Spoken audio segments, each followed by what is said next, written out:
Purifying civil جیا ہمارے channel کو subscribe کریں۔ چڑھے عالموں کے چہرے کو دیکھ کر بغض اور حسد رکھے، عالموں کو دیکھے اور چہرہ نفرت سے موڑ لے،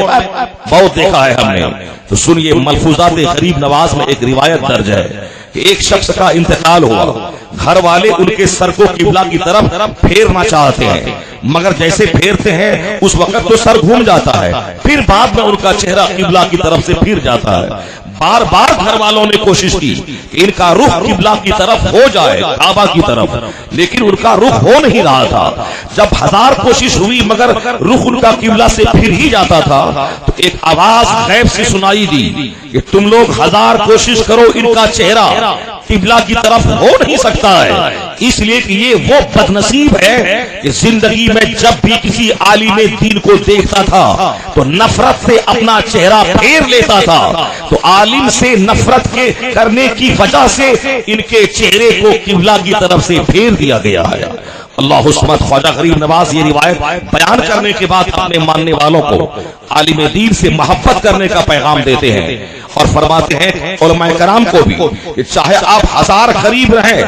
مگر ہر وقت اپنے منصب، اپنی ذمہ داری کا خیال رکھیے گا کہ آپ عالم ہیں ہی اس لیے کہ حضور کی بات سناتے ہیں، اور اس بات سنانے پر عمل کیجئے اور سنائیے۔ اگر ایسا نہیں ہوا، اخیر زمانے کی بات غریب نواز لکھتے ہیں، فرماتے ہیں ملفوظات غریب نواز میں ہے کہ اخیر زمانے میں لوگ ہاتھ میں لاٹھی لے کر جس طرح چرواہا جانوروں کو ہکاتا ہے، اسی طرح لوگ عالموں کو لاٹھی سے مار مار کے ہکائیں گے۔ کیوں؟ اس لیے کہ اس وقت عالم دین جو بولیں گے اس بات پر وہ خود عمل نہیں کریں گے، اس لیے لوگوں کو شدید نفرت ہو جائے گی اس جماعت سے۔ یہ بولتا کچھ ہے اور کہتا کچھ ہے اور کرتا کچھ ہے، اور لوگ معمولی پیسے کی خاطر اپنے دین کو بیچ ڈالیں گے۔ اس وقت روئے زمین پر سب سے بدترین مخلوق علماء کرام کی جماعت ہوگی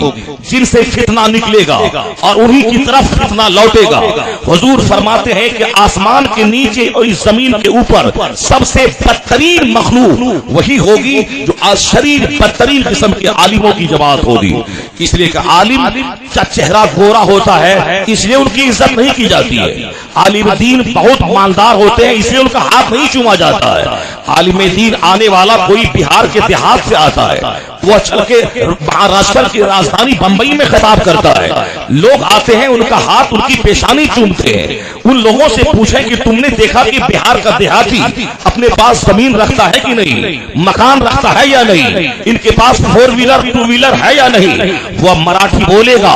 میں مولانا کی نہ گاڑی دیکھ کر ان کی عزت کر رہا ہوں، نہ ان کا گھر دیکھ کے میں ان کی عزت کر رہا ہوں، ان کے پاس چھپر پہ گھاس ہے یا نہیں اس کو دیکھ کے میں ان کی قدر نہیں کر رہا ہوں، بلکہ میں یہ دیکھتا ہوں یہ مصطفیٰ کا نائب ہے، آنے والا جہاں سے بھی آتا ہو میں ان کی عزت کر رہا ہوں۔ یعنی یہ جو مقام، یہ جو رتبہ ملا ہے، یہ رتبہ صرف اس لیے کہ پیغمبر اعظم علیہ السلام کی نیابت کا حق یہ ادا کر رہے ہیں۔ یعنی حضور کا کام، حضور تھے معلم کائنات، لوگوں کو سکھاتے، معلم کائنات بن کے آئے، لوگوں کو ہدایت